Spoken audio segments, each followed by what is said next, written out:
Hello and welcome to HW News. This is me Aarti. Let's have a quick look at the headlines today. NCP leader Ajit Pawar, who had joined hands with the Bharatiya Janata Party in an overnight coup to become Deputy Chief Minister for 48 hours, may make a dramatic return on Monday as the Maharashtra cabinet is set for expansion. Recently, when NCP supremo Sharad Pawar was asked if Ajit would become Deputy Chief Minister in the Shiv Sena-Congress-NCP government, he refused to make any clarification. Meanwhile, around 36 ministers, including cabinet and ministers of state ranks, will be sworn in today.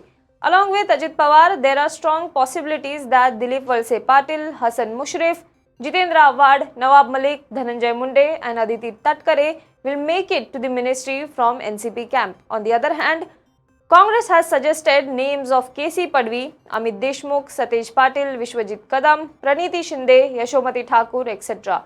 Former Maharashtra Chief Minister Ashok Chavan has also been included in the list. Sources said that as Prithviraj Chavan has not been accommodated in the cabinet, he will be inducted in AICC team. From Shiv Sena, Anil Parab, Ravindra Vaikar, Sunil Prabhu, Uday Samant, Bhaskar Jadhav, Abdul Sattar, Pratap Sarnaik can be made ministers, whereas Bachchu Kadu, an independent MLA, will be made minister from Shiv Sena's quota. There are speculations that Uddhav Thackeray's son Aditi Tatkare may be inducted in the cabinet as well. Let's move on to next news. Janata Dal United Vice President Prashant Kishore on Sunday ruffled some feathers when he suggested that the alliance pact should be finalized on the basis of allies' performance in 2009 and 2015 elections. He said Nitish Kumar's party should get a larger seat share. Kishore said, as far as my understanding is concerned, the seat sharing should be 1:1. 1:1.4 as it was the practice in 2009 and 2010 assembly elections. The BJP, he said, should revisit the seat sharing issues. During the Lok Sabha elections earlier this year, BJP and JDU had distributed equal seats between themselves. However, Kishore's statement suggests that the party may not be happy with the deal and wants a bigger share of the seat for the assembly elections. Let's move on to next news. The Chennai police on Sunday detained 7 people for drawing columns, that is Rangoli-like patterns on the streets of Basant Nagar, which reads no to CAA and no to NRC. Kolam is a traditional Rangoli. People in Tamil Nadu draw kolam outside their homes on an everyday basis. The detainees, including 4 women, had gathered in Basant Nagar area to protest against a newly amended citizenship law, said sources. The protesters were detained by the police when they were seen sketching kolam design which reads no to CAA on the streets of Basant Nagar. Chennai police detained the protesters on charges of unlawful assembly and also for not seeking prior permission for the Rangoli protest. The detainees were later released, however. On the very night to condemn the police action, big columns with anti-CAA and anti-NRC messages were drawn outside DMK leader and Lok Sabha MP Kanimozhi's house in CIT colony in Chennai. In few hours, similar columns were drawn outside houses of MK Stalin in Senatov Road and also late DMK patriarch M. Karunanidhi's house in Gopalpuram. Let's move on to next news.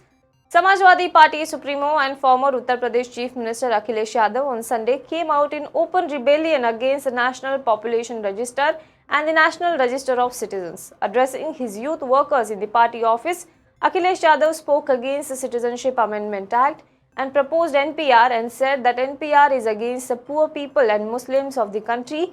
He also said that he is not going to support it at any cost. Let's move on to next news.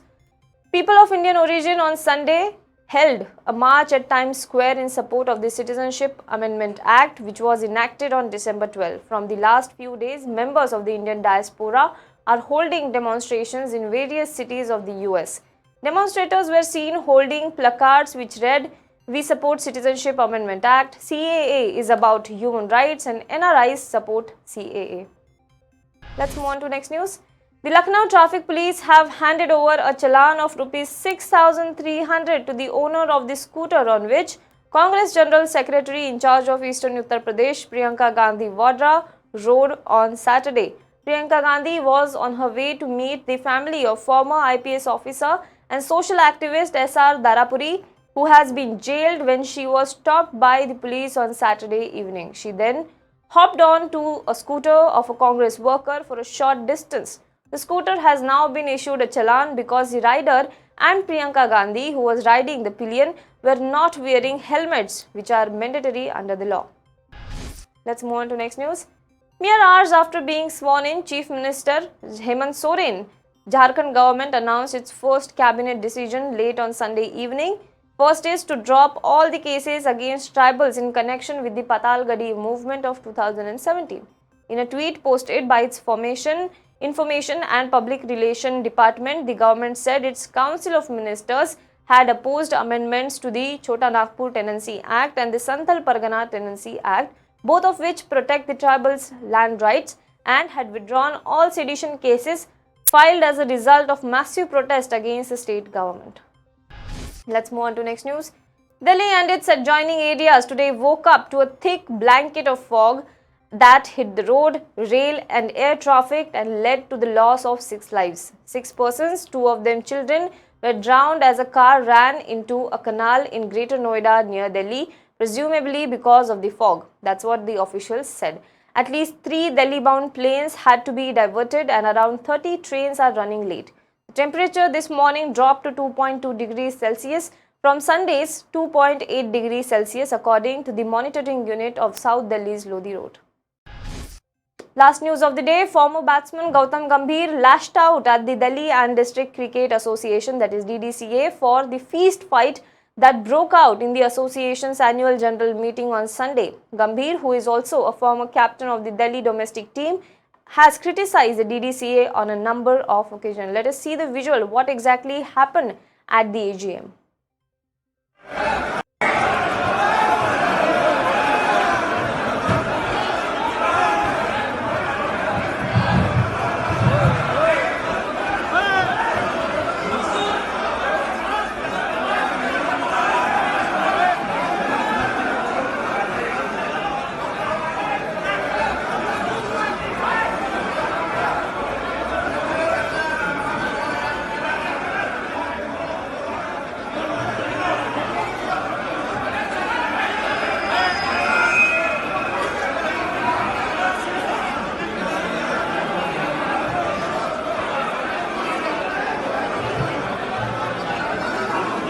Well, that's all for the headlines today. For more news and updates, you can log on to www.hwnews.in. Now, you can also download our HW News app on your Android Play Store and Apple Store.